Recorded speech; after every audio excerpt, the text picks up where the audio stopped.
What's good, y'all? Welcome back to the channel. Now, today I am very, very excited because the other day I got the absolute fucking privilege to see the movie Friendship for the very first time.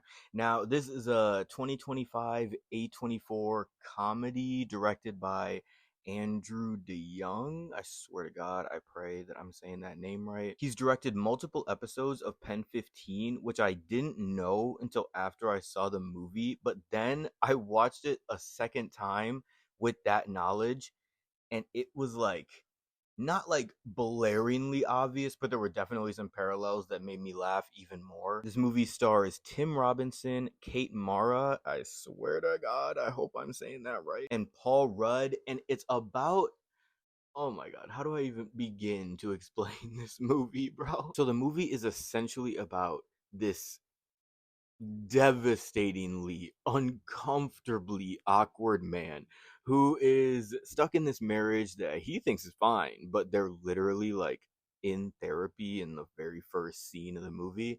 And she's expressing all these issues, and he's like, well, I'm fine. Like, basically, it's that type of thing going on. He does have a good relationship with his son, though, which I thought was really dope. I think a lot of movies play on this, like, troubled relationship with the Gen Z, Gen X child and the older parent that doesn't get them. And I think that's just such a played out trope. It was really cool to see that even though the dad is like, he's unbearable in this film. Like, only Tim Robinson could play this role, and I'll get into that. But it's just nice to see that even with how low-key terrible of a father the character is, the son is still like, you know what, bro, like my dad is dope, like he's trying, and like I love him, and things could be so much worse. Now, just to get this out the way, I am not a huge Tim Robinson fan. I have tried to like Clockwork Orange myself into liking I Think You Should Leave. I've tried to force watch it. I've tried to watch it stoned. I've tried to watch it sober. I've tried to watch it drunk, alone, with friends. And I just can't get into his type of humor. It's just like new age SNL to me, which I really don't like.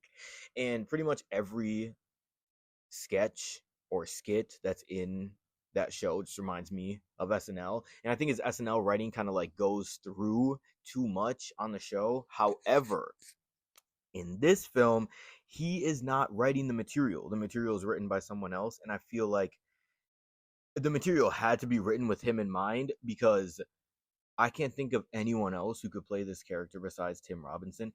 He absolutely shines in this movie. Every second that he's on screen, which is pretty much the entire movie, you are either at the edge of your seat or covering your eyes or laughing, or like he is getting a reaction no matter what. And I just thought he was absolutely fantastic in this fucking movie. I went in blind. I had only seen a little teaser trailer, so I really had no idea what this movie was about. I just saw what the critics said, which made it sound like a fucking horror movie. So I was like, what am I about to watch, dude? And this film is genuinely insane. Dog, it's so unexpected and unhinged, tense, awkward, but above all, like actually laugh out loud hilarious. I already got into how great Tim Robinson is in his role, but Kate Mara is also beautiful and is great in her role as well. Her character is a saint for putting up with Craig, Tim Robinson's character, for as long as she did. Who knows? Because we only see the shit that he put her through on screen. This woman had cancer. Like, imagine having cancer and having him as your partner, bro. Like, oh my God. That part when she gets back from the sewer and she's going on like news interviews and going out to dinners and stuff like that. And he looks her dead in the face and says, you wouldn't be all famous if I went to taking you to that cool spot. Bro, I would have crashed. I would have crashed. Oh my god. But I loved how layered and complex the characters were. They really test your empathy because there are moments where you feel bad for Craig, but at the same time you're like, "Oh my god." Like you totally got yourself into this situation, but that doesn't help me not feel bad for you, you know? And you also feel so bad for the wife. And don't even get me started on the guys. Like Paul Rudd's character, holy shit. I'll get to that, but holy shit. I saw one of the critics say that this was I Love You Man for Psychos, and that is damn near one of the most perfect ways to describe this movie. There's also a lot of awesome editing choices. Like it's shot beautifully with a wonderful color palette, but I really love how like there will be these shots where just a character will show up in like a circle in the center of the screen with like the other stuff going on in the background. I thought that was super cool. I know it's kind of hard to visualize, but you'll see if you see the movie. Also, W Slipknot needle drop. Bro, I was surprised. Every single time I hear Slipknot or like something cool as fuck like that in a movie, I'm just like, W needle drop. Hell yeah. Also, Paul Rudd is on a roll, bruh. Like Death of a Unicorn, he was great in that film, and he's also really good in this one.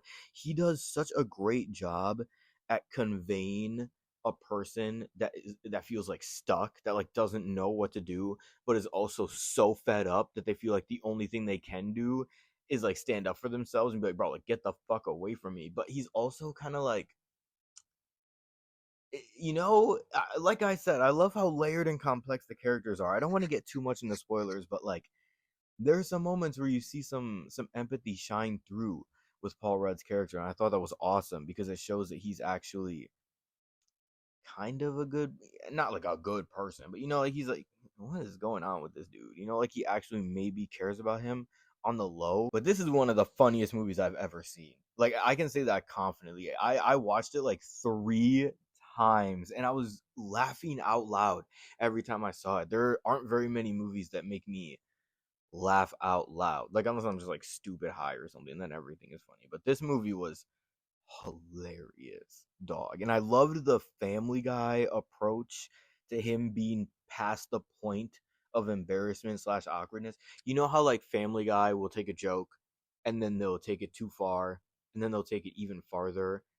And so it's not funny anymore, but then they take it even farther in that and then it's funny. That's kind of the approach that they took to his awkwardness.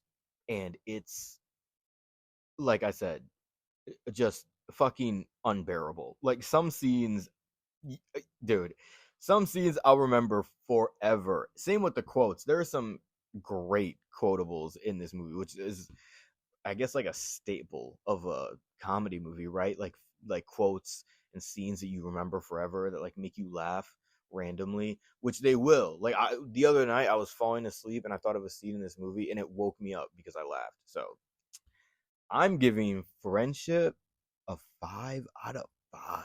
I know, bruh. And like I said, this is crazy because this is the only form of Tim Robinson media I've ever enjoyed, if I'm keeping it real, which I know is crazy. I know.